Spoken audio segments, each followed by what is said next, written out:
The main focus of the discussion presented in this chapter is the human problem and how philosophers, modern thinkers, and religious traditions try to make sense of these problems.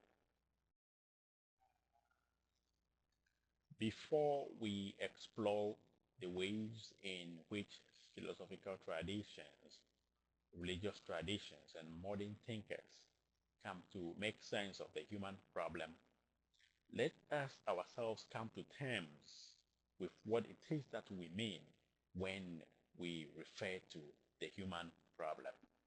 So, what is the human problem? When we carefully reflect on our own lives and the lives of other people, we note a good deal of unease and strife around us. Natural or human-caused disasters such as epidemics, wars, famine, earthquakes, floods come with a lot of pain and suffering. But even in the absence of these mishaps, our lives are never problem-free. For even those individuals who seem to have it all, wealth, status, power, and knowledge, do not seem to be always happy. As humans, we experience discontentment. We constantly sense tragic flaws in our characters. We are constantly plagued by the thought that we are falling short of our potential or missing the mark of life as it was meant to be. We experience disappointments and constant anxiety, and we worry about one thing or the other all the time. When we talk about the human problem, therefore, we are referring to the persistent life struggles of humans in the midst of what seems like a chaotic universe. The human problem prompts us to wonder what it is about our universe and human consciousness that causes such unrest or unease and strife, and what it is that can free us from this tragic predicament. Can we ever live a problem-free life?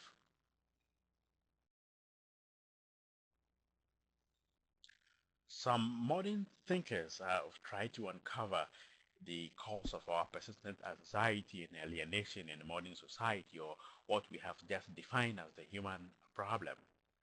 Karl Marx, the German philosopher, for example, located the problem in the capitalist mode of production of modern societies.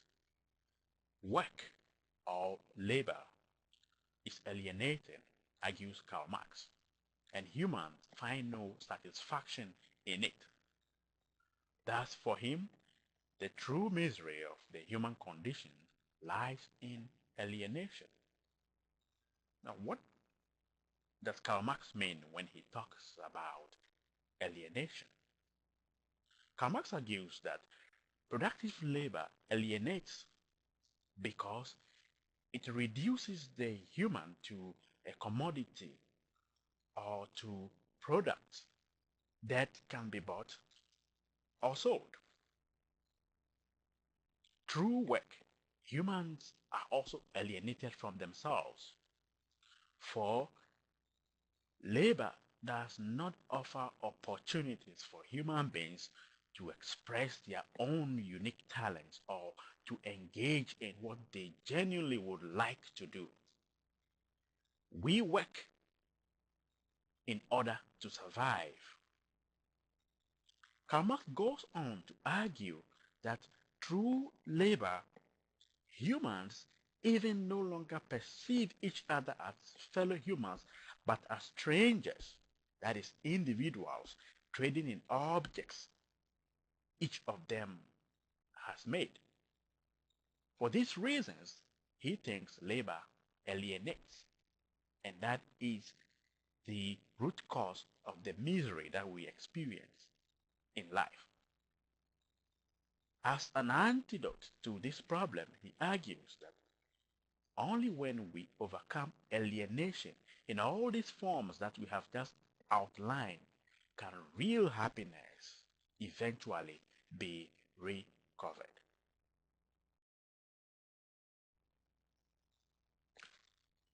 For the psychoanalyst Sigmund Freud, the human problem is the product of a conflict within the human personality. This conflict, Freud argues, arises primarily because of the frustrating demands of society and civilization that prevents human beings from freely expressing their inherent or innate libidinal and erotic drives. And this conflict manifests in discontent, anxiety, neurotic behavior, and unhappiness.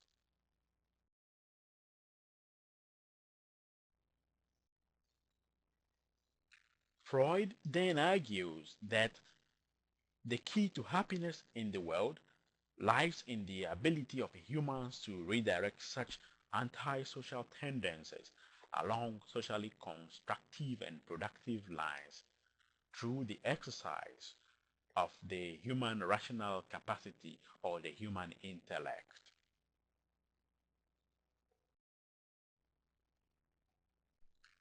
From the perspective of anthropologists, a function of religious and philosophical ideas is to help humans make sense of their daily realities. That is, to bring some meaning to what might otherwise seem puzzling, and also to inform how they live their lives. The key focus of our discussion from this point on, then, would be on the classic responses that philosophical notions and religious beliefs or teachings produce to help humans make sense of the causes of distress and strife, and also how these inform how people deal with these problems. From the point of view of classical Greek philosophers, the human problem is caused by ignorance. Virtue, happiness, and contentment, classical Greek philosophers argue, is a matter of the exercise of the human intellect. Happiness then lies in grasping what has been described as perfect and unchanging knowledge about the real nature of the world and the things in the world.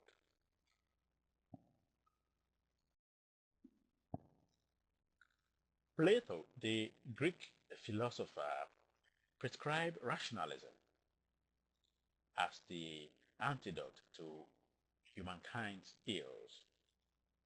Rationalism, for Plato, involves the use of reason or the human intellect to critically inquire into the true nature of things and life in the universe. The goal is to overcome ignorance. And it is for this reason that Plato taught that philosophers must be rulers or rulers must become philosophers.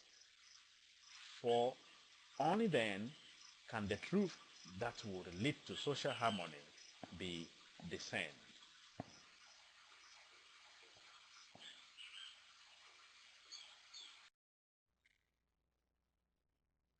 One of the Greek philosophical schools that attributed the problem to ignorance was Stoicism. Stoicism was founded by Zeno about the year 306 BCE in Athens, Greece. The concern to find answers to the chaos of the times contributed to the origins of Stoicism. And the goal of Stoics was to uncover the ethical principles by which humans ought to live in order to avert chaos or to minimize its effects.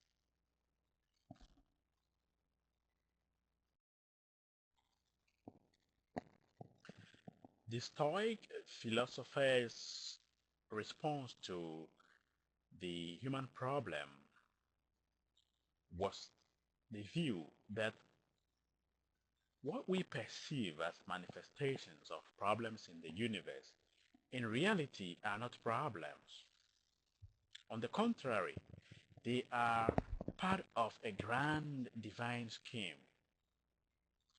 They thought that the universe is an ordered whole, and this ordered whole is unfolding under the rule of a divine purpose or law by which everything in the universe is governed. They refer to this law or purpose or grand scheme as physis and argued that to live according to physis is to live according to God's ways. From the point of view of the Stoic, to be happy, humans must adjust their hopes and actions to these laws of nature. Humans must allow nature to take its course. Pain and pleasure, misfortune, sickness are all part of the natural order of things and must be accepted as such because they are inevitable. To do otherwise is to resist the inevitable, and this is what brings about misery. The key to happiness then lies in knowing this and in living according to nature.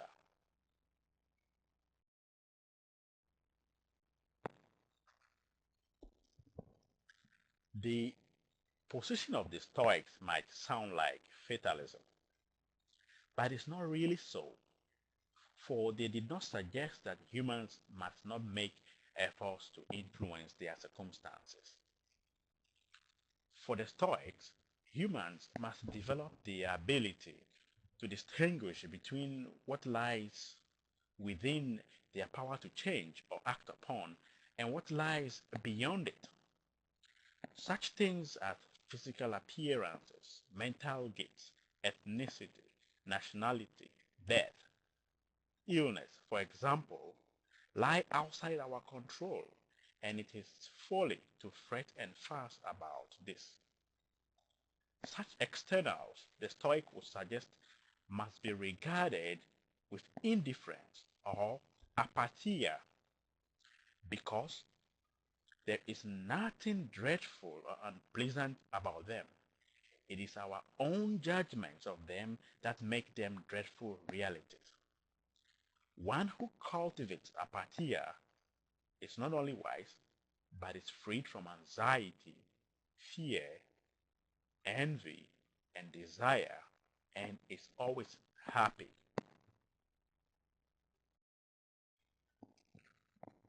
What does Christianity teach us about the human problem? Strands of Christianity vary in their response to the problem, but the traditional Christian position is that the cause of humanity's unease and tragic plight is humanity's own evil and disordered will, which was inaugurated by turning to self rather than to God when Adam and Eve disobeyed God in the Garden of Eden. We as humans have inherited the effects of that original sin, and we as humans can do nothing to deliver ourselves from this bondage to sin. It's only through God's grace, which must be freely bestowed, that we can redeem and liberate ourselves from sin and from the misery and unease that we experience in this universe.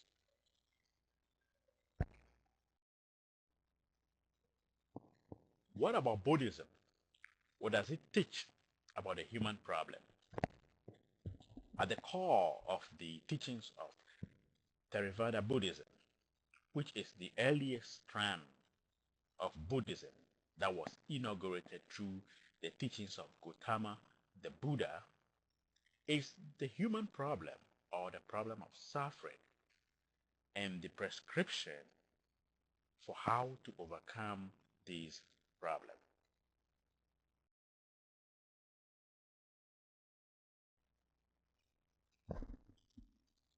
The discourse that launched the career of Gautama the Buddha as the founder of Buddhism was on the Four Noble Truths. And these truths address the reality of human suffering and its cause and cure.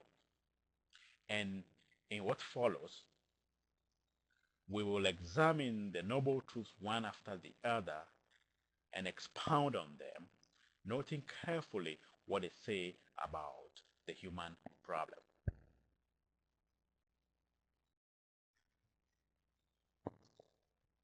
According to the first noble truth, life in the universe entails suffering or dukkha.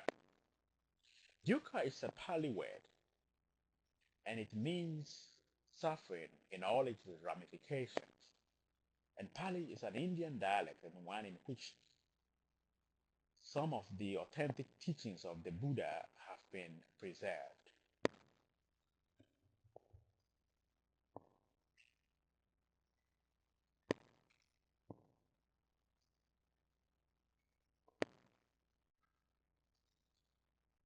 On one level, dukkha means physical pain or the distress that accompanies physiological and psychological processes of the body, such as birth, sickness, old age, and separation from a loved one. But dukkha's meaning also includes the impermanent nature of things that makes pleasurable moments only fleeting or illusionary. It also means imperfection and the incompleteness that life exhibits, and which is beyond the constant worry and anxiety that we experience as humans.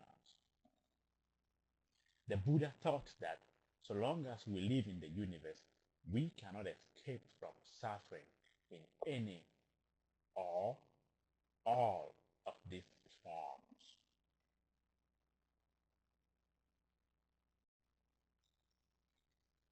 Having diagnosed the predicament of the human as suffering, the Buddha went on in the second noble truth to address the cause of suffering. Because for him, to overcome the problem, we must first of all understand its cause. Suffering is caused by craving or tanha, the insatiable longing or desire. The imagery that most Buddhists use to describe tanha is heat or burning flame, indicating an overwhelming desire or a passion. We crave sensual pleasures that derive from attaining fame, wealth, and power.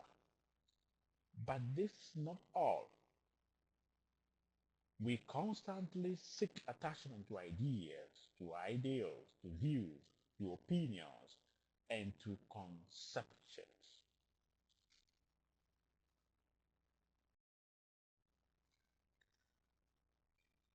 Craving is in turn attributed to ignorance. According to the Buddha, humans are mistaken in believing that they have a self. There is no self, and the concept of no self in Buddhism is referred to as anatta.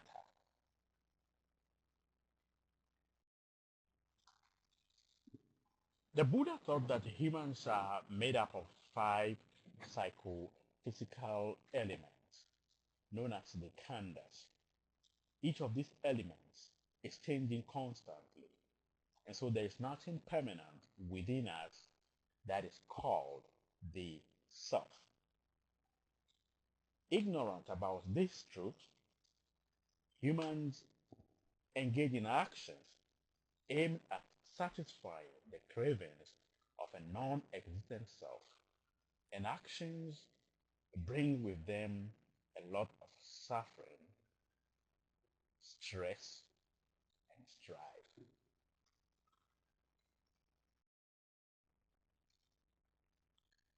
So how do we get out of this predicament? In the third noble truth, the Buddha addresses this question. The answer, he argues, lies in the cessation of craving. We need to stop craving.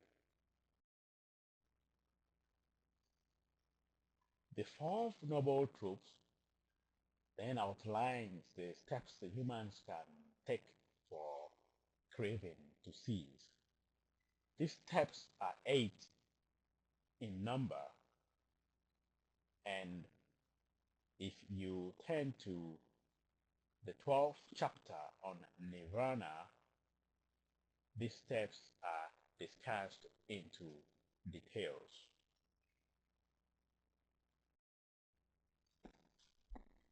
The last religion we will consider is Confucianism. Confucius was a great Chinese teacher, and he lived and taught between 551 BC and 479 BC. The Chinese still speak of him reverently today as the first among ancient Chinese sages. However, he perceived himself only as someone who transmitted traditional Chinese beliefs, values, and ritual forms that were handed down by the ancestors. Much of what we know about his teachings come from selected sayings that he and his followers wrote down in a compilation called the Analects.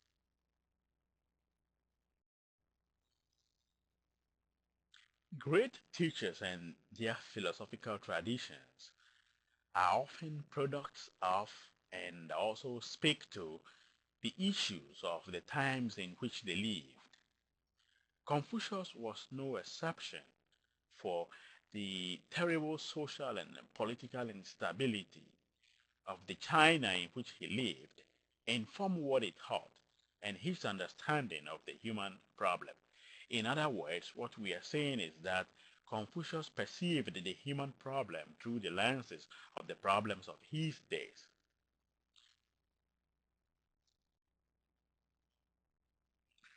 Confucius traced the problems of his days and for that matter, human problems to the departure from traditional values or the undoings of ancient rules of social propriety or patterns of behavior.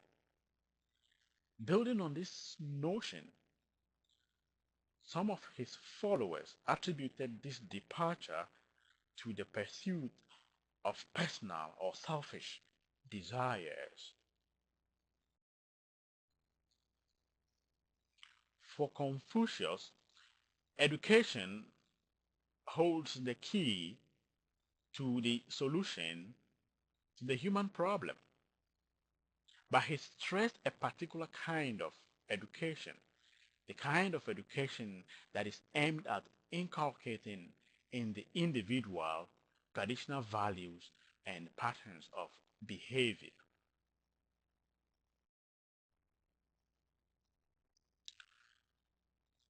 Confucius also stressed the importance of teaching through exemplary models, by which he meant that a teacher's role as an educator should not be limited to oral instruction. The teacher's character must exemplify the values and the lessons that he or she wishes to impart to the student. Thus, not only words, but action or ritual action is important if education must be effective.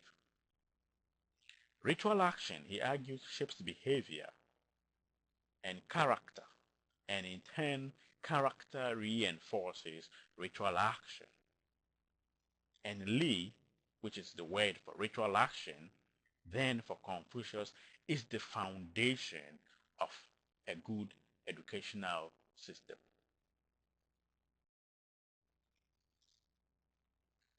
Similarly, Confucius taught that so that there would be order in society,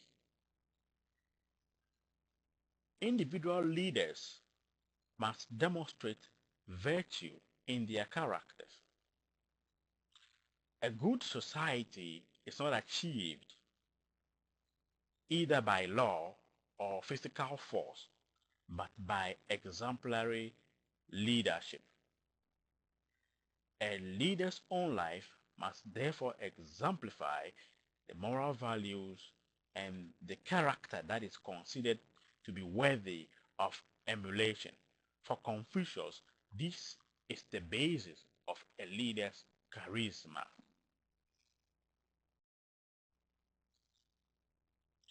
An important concept related to the Confucian teaching on the role of education in addressing the human problem is the rectification of names.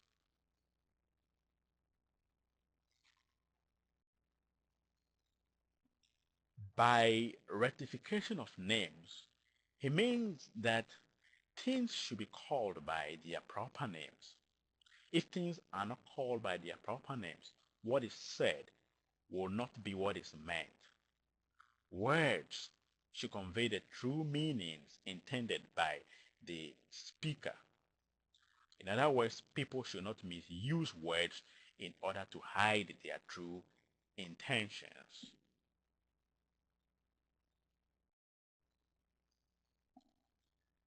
Another meaning of rectification of names is that things should conform to the names they already have. So he said, let the ruler be the ruler, the minister be the minister, the father be the father. In other words, everyone should strive to play his or her proper role in the social hierarchy. And one of the roles that he stressed as of crucial value or importance is a son's obligation towards the father.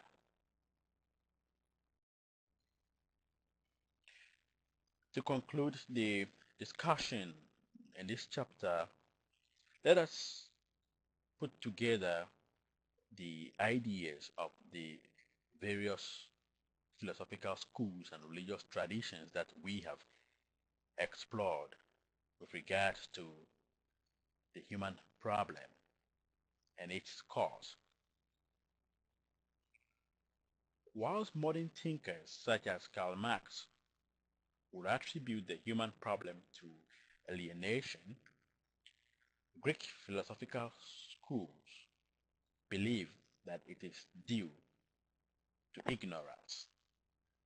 For Christianity, the problem is a spiritual one, and for the Buddhist, it is the result of human craving, whilst for Confucius, a departure from the ways of the ancients holds the key to our understanding of the human problem.